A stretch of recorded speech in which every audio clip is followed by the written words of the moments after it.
Yes, lads, welcome back to the season finale of the Real Madrid Career Mode series. It's actually the series finale, not the season finale. We're in this final episode of this very, very long and at some point it has become winded, to be fair, Real Madrid Career Mode series. And yeah, it's been interesting. We've had a very good run. As you can see, we're top of the Liga currently on 101 points. We've got a game to play against Villarreal to finish off the season. Obviously, it doesn't matter if we win, lose, or draw, but I'd rather not lose. So, it doesn't matter if we win or draw. I'll take either of them, and I'm not too bothered either way, as long as we don't lose, because we've got the unbeaten record going. The first ever team to have an unbeaten season in La Liga, or at least as far as I know. My ball knowledge is top tier, but sometimes foreign football isn't really my forte. But still, yeah.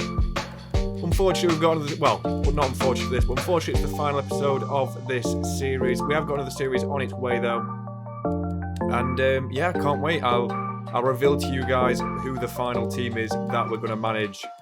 Well, it won't be the final career mode, you know what I mean? I'll do like a 2-season thing. But yeah, we see Modric's captain the side against Villarreal. Can we get the dub? We'll simulate against Aspilicueta's Villarreal. It's a 1-1 draw. Not too bad. They had 2 shots, 2 chances, and scored through Thomas Lemar. They've still got Gerard Moreno though.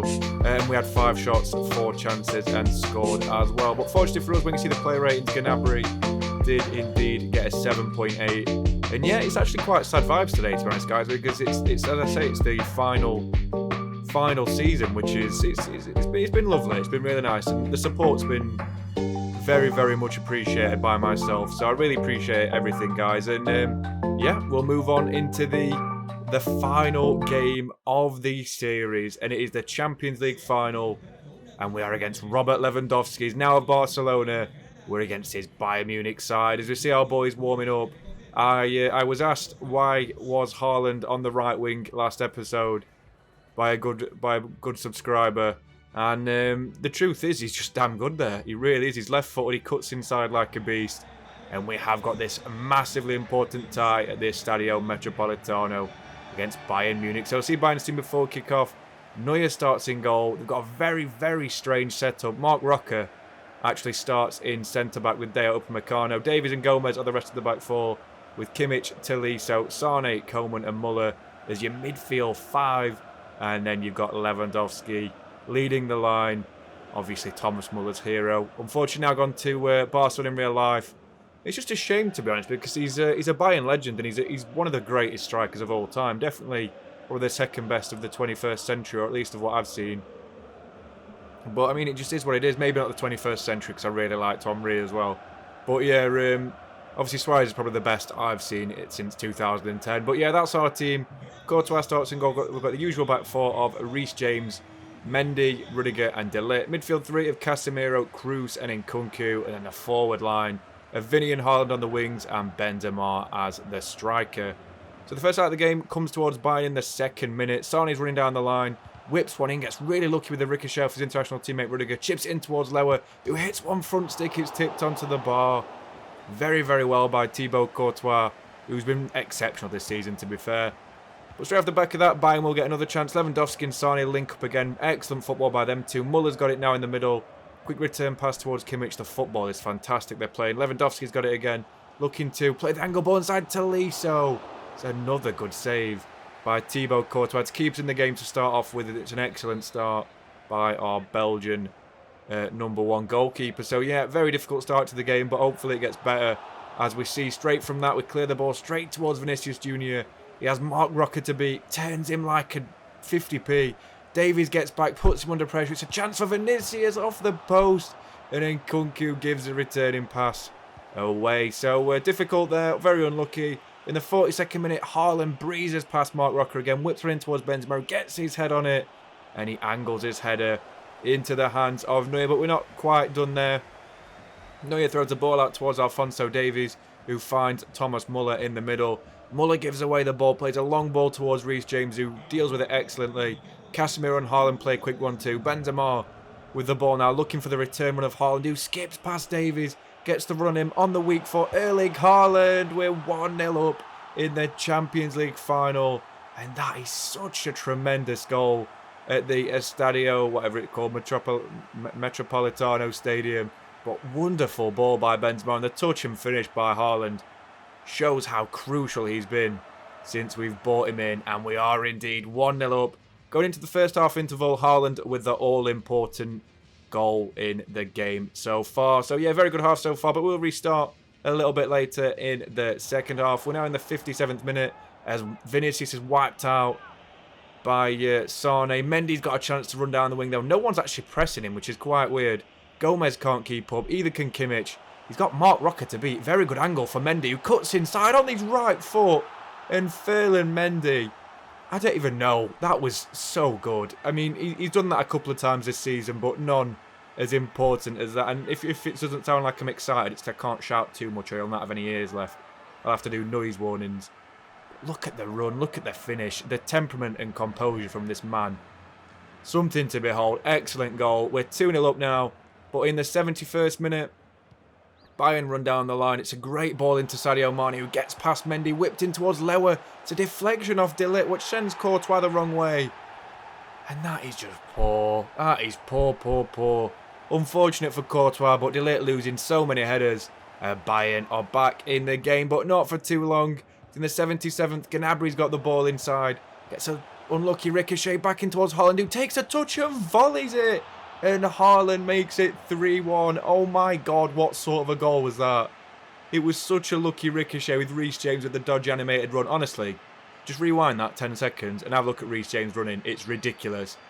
But what a finish by Erling Haaland. Just took it in stride, took a wonderful touch there. Bit lucky there with the pass by Nkunku, but what a finish by Haaland.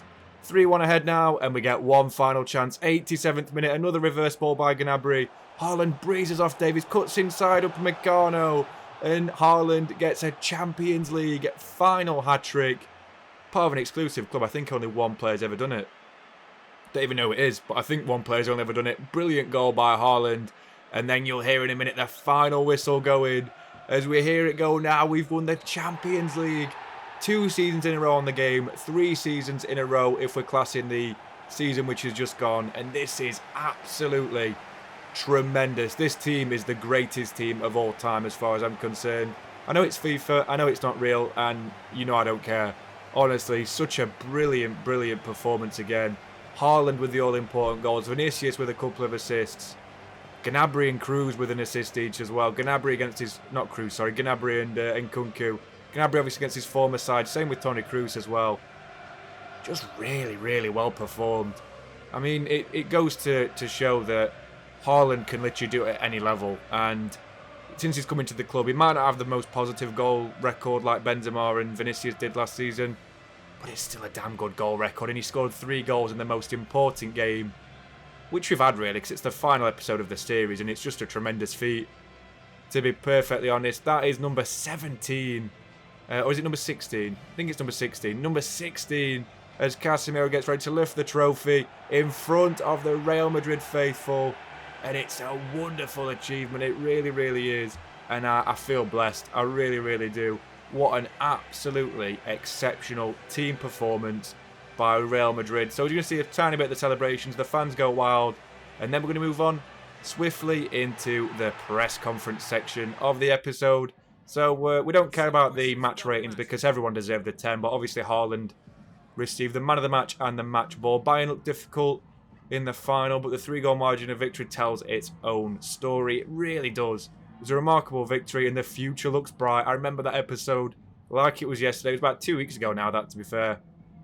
But if not 3 weeks to be fair, but if not, still wonderful, wonderful performance. As I keep saying, almost perfect. We've won the treble this season and we've won all 5 trophies that have been available to us. That is tremendous. It really is. And it was a great club for, a great result for a marvellous club and a marvellous history. And it's just ridiculous. It really is. They're asking about Modric. Unfortunately, he didn't get a final game for Madrid. But we gave him that against Villarreal and we gave him a run out in the semi-final. So still, it doesn't really matter. It doesn't really matter whatsoever. Still a wonderful, wonderful performance by the lads. Modric has been great in this series as well. The best midfielder last season. Not this season. He's been dropped a little bit. But still, we're now in the final 12-13 minutes of this career mode. And it's sad times, it really is, guys. I've had such a fantastic experience with it. But yeah, it's here we are. We've got to the end. 38 games played, 102 points accumulated this season. 32 wins and 6 draws. That is absolutely unprecedented. It really is. Over 100 points, which I don't think's happened in La Liga either. Unlike Serie A, where I know it's happened there, and the Premier League, of course, and maybe Liège 1, because that's a Farmers League. But still, we see Vinny's 22. He's now 93 rated. Look at them stats.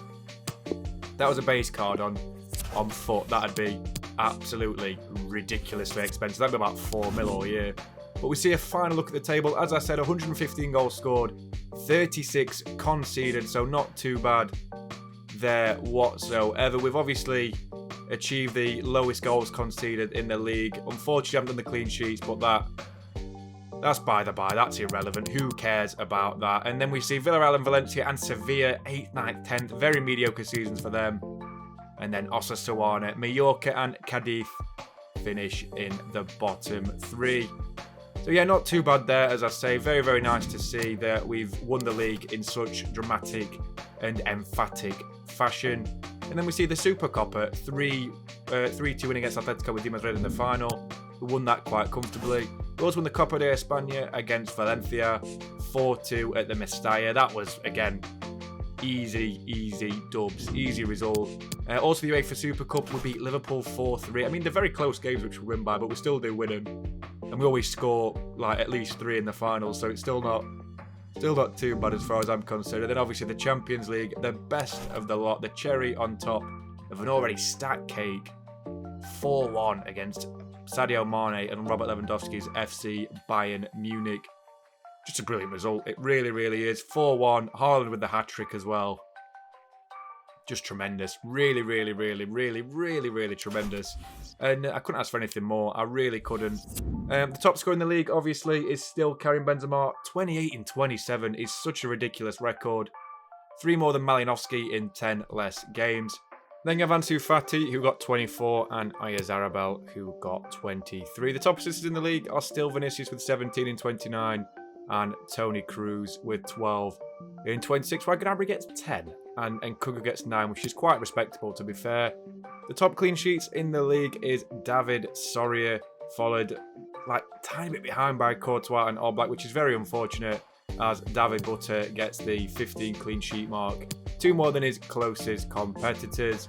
So yeah, we'll have a look at the other leagues as well while we're here, just because obviously we've still got 10 minutes of the episode to round out and just show what's happened this season, and we've got to get through it at least somewhat. But first, before we do that, we're gonna have a look at the stats for this season for the main guys in the team. We'll skip all these because no one's played a game out of the first 6 people. Courtois has played 60 games this season, the most out of any other player in the team, along with 1 clean sheet and 1 assist and 17 clean sheets. Angelino's played 19 games, got 3 goals, 2 assists, 4 clean sheets. Not great there, been dwarfed by Mendy, who got 42 games, 8 contributions and 13 assists to his name. So very good by Mendy, to be fair. He's been fantastic. Obviously scored the 2nd goal in the UCL final as well. De Ligt is also our top scoring defender with 4 goals, 12 clean sheets as well, while Akeba gets 6 clean sheets in 23. Still brilliant for the young man. Militao, 31 games, 1 assist, 7 clean sheets. Not the best. Better contributions than Rudiger, but he's nowhere near the defender, at least in game, that Rudiger is at the moment. So Rudiger got 9 clean sheets, but our best defender, at least centre-back wise, was of course Matthias de Ligt. Militao was decent, so was Rudiger, but no one's better than de Ligt. Let's be perfectly honest. And the right-back spot was obviously shared quite comprehensively between Reece James and Danny Carvajal. 38 games for James, a couple of goals, 4 contributions, while Carvajal got a goal himself in 25 games. Not too bad. He's 31, he's 31 and got still an 86 rating. Now onto the midfield. Casemiro gets 35 games, 4 goals, 0 assists, 8 clean sheets.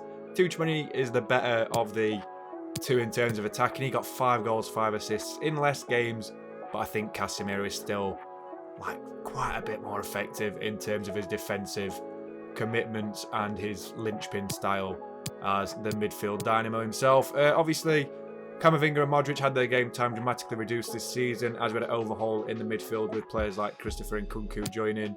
They still managed like 6 contributions for Nkunku, 4 for Modric, and 25 and 29 games respectively. Modric obviously in his final season, he's going to leave at the end of the year, but obviously we're not doing another season, so it doesn't really matter.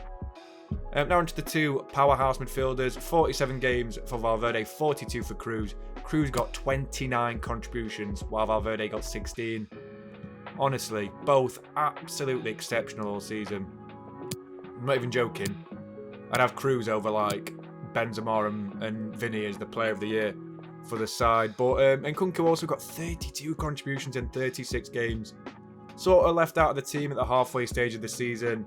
For about 10 games he wasn't played a lot. Cause we had loads of big games. I just wanted to play him in the big games. But still gone up by 1 overall this season. Still an excellent performance by the player without a real game face. Fabio Carvalho's had a very successful loan spell at Sociedad. 6 contributions in about 10 games. Then we've got Serge Gnabry, 42 contributions in 47 games, 24 goals, 18 assists. That man's special. He really is such a talent. The best signing we've had in the series, to be honest. Vinicius Jr. also walks away with 47 contributions in 49 games, including 25 goals and 22 assists. 17 assists in La Liga as well, while having 8 in the Champions League. Rodrigo gets 18 goals, 8 assists in 39 games. Obviously, 4 of them came in 1 game in the Copa de España semi-final. Brilliant performance by Rodrigo as a backup winger. And then we have that man, Benzema, 49 contributions in 41 games. 28 league goals, 4 Champions League goals, 3 in the Copa de España. Just exceptional. 1 more player to go, obviously. That's Haaland. That man himself, Erling Haaland. 18 goals, 5 assists in 24 games. 3 in the Champions League final. The all-important goals. But obviously no one this season, apart from maybe Toni Kroos, was better than Karim Benzema. Haaland, again, as I say, exceptional. 23 and 24 in terms of contributions. But Benzema with 49 contributions in 41 games. Probably level with Toni Kroos as our player of the year. Fans player of the year, Toni Kroos.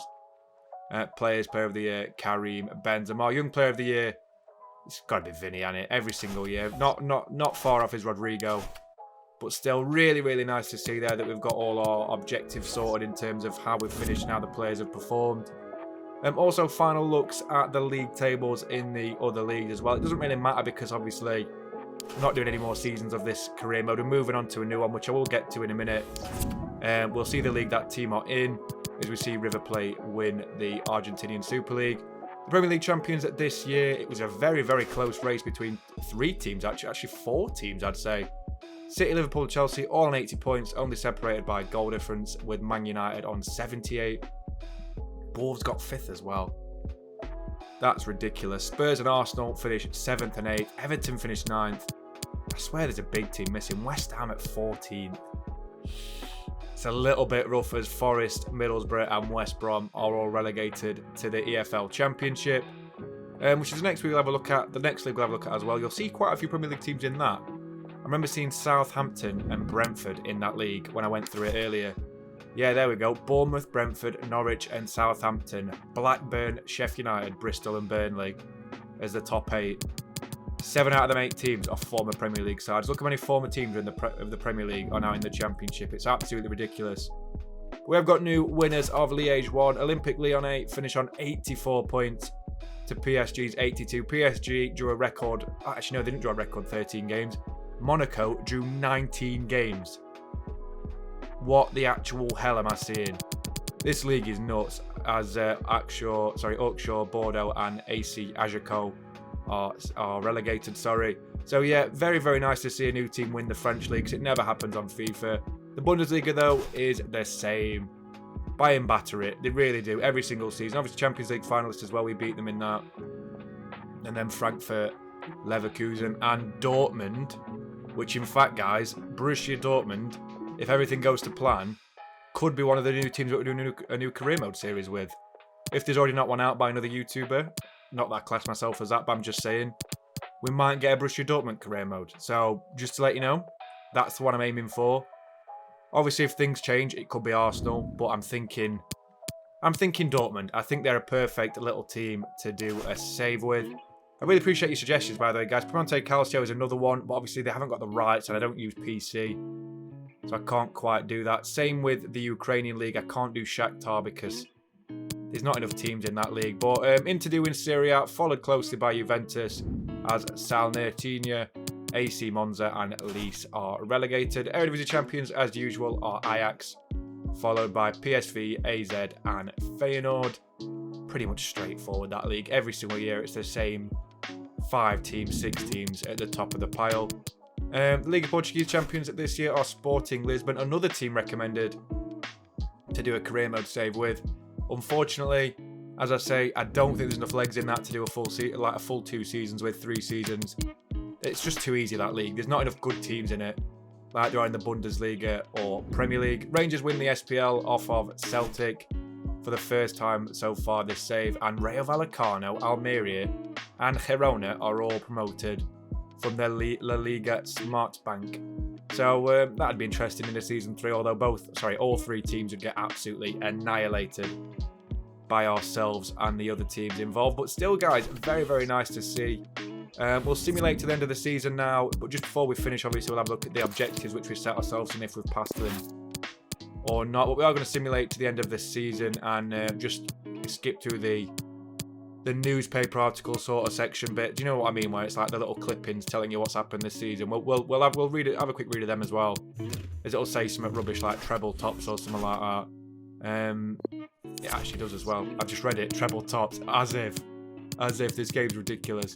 But still, guys, such a enticing.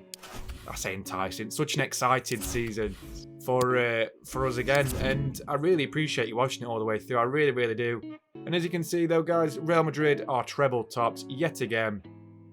We also were the UEFA Champions League winners. The player of the tournament was announced as Vinicius Jr., who was the second top scorer in it as well, and obviously lifted the trophy. Real Madrid on a super run as well. I think we've gone the entire season unbeaten. As far as I know, we've won or drawn every single game we've played this season.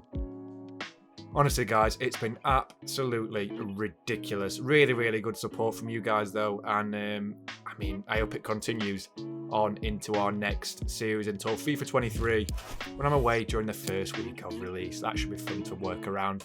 But yeah, we'll have a look at the objectives which we set ourselves.